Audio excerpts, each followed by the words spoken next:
So hello everyone, welcome back to Pam's digital ডায়েরির আরেকটা blog. So আজকে আমি তোমাদের সঙ্গে একটা ছোট্ট জিনিস শেয়ার করব। তার আগে শেয়ার করব সরস্বতী পুজো অ্যারাউন্ড দ্য কর্নার। মানে এই Sunday I think Saraswati Puja Sunday, রবিবার আর সোমবারের মধ্যে একটা কনফিউশন আছে, কেউ রবিবার পালন করছে, কেউ সোমবার পালন করছে।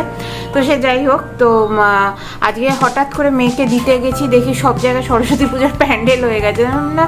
তখন এসে গুগলে জাস্ট খুলে দেখি ও বাবা, আজকে তো বৃহস্পতিবার হয়ে গেল, তার মানে এই উইকেই সরস্বতী পুজো। তো টাইমটা কত তাড়াতাড়ি চলে যায় সেটা মানে বোঝা দায়। মানে একটা ইংরেজিতে কথা আছে, blink of a eyes, just চোখটা ফেললেই মনে হয় যে টাইমটা চলে গেছে।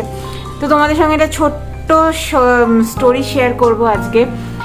আমার মেয়ের 8 বছর আগেকার সরস্বতী পুজোর হাতে খড়ি, তখন আমার হাজব্যান্ড ব্যাঙ্গালোরে থাকতো, আমি নিজেই ওকে নিয়ে গেছিলাম হাতে খড়ি দেওয়াতে। তো হঠাৎ গুগল ড্রাইভটা আমার পুরো ভর্তি হয়ে গেছে ভিডিওর জন্য। তো সেগুলো খালি করতে করতে আমি সোয়াইপ করছিলাম, অনেকগুলো ভিডিও ডিলিট করে দিচ্ছিলাম পুরনো, যেগুলো দরকার নেই।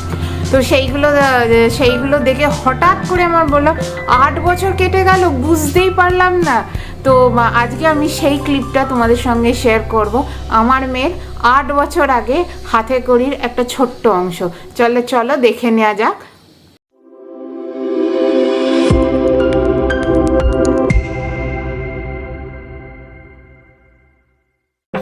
এখানে আমি আমার ম্যাডামকে নিয়ে চলে এসেছি, শাড়ি টাড়ি পরিয়ে একদম ছোট্ট সরস্বতীর মতন সাজিয়ে হলদে রঙের শাড়ি পরিয়ে নিয়ে এসেছি। এবং আমার এক্সপেকটেশন ছিল না যে ও এরকম চুপ করে বসবে বলে। আমি ভেবেছিলাম এসব দেখে হয়তো পালিয়েই যাবে, বাট এখন ভিডিওতেও দেখছি আর তখন হঠাৎ মনেও পড়লো যে হ্যাঁ, ও কি সুন্দর চুপ করে এখানে বসেছিল। আর এখানে তো পুজো শুরু হয়েছে, আর পুজোর সব নিয়মও ঠিক মতন পালন করছে।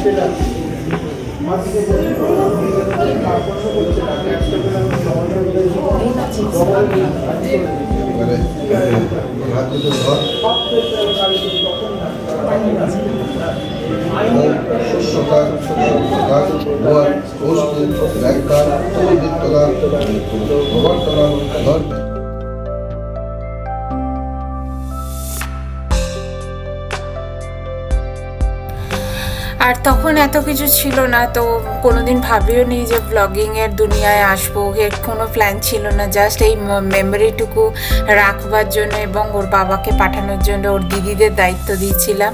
ও দিদিও তখন অনেক ছোট ছিল, যে একটুখানি ভিডিওটা করে দিস। তো ওর দিদি আর আমি মিলে এসছিলাম ওকে হাতে খড়ি দেওয়াতে।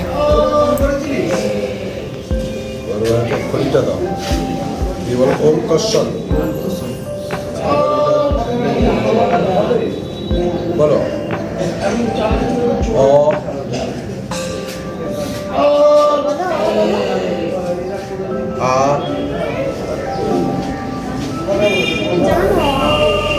অবশ্যই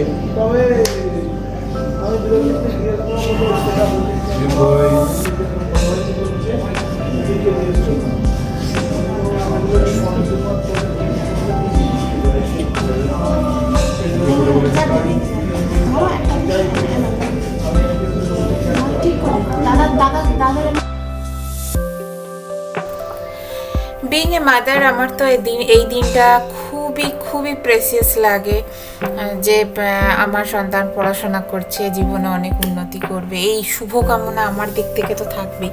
আর তোমাদেরও কেমন লেগেছে প্লিজ ভিডিওটা জানিও, যদি ভালো লেগে থাকে তো সাবস্ক্রাইব করে দিও। আজকের মতন এই পর্যন্ত, এবং সকল ছাত্রছাত্রীদের সরস্বতী পুজোর অনেক শুভেচ্ছা জানিয়ে আজকের ভিডিওটা শেষ করছি।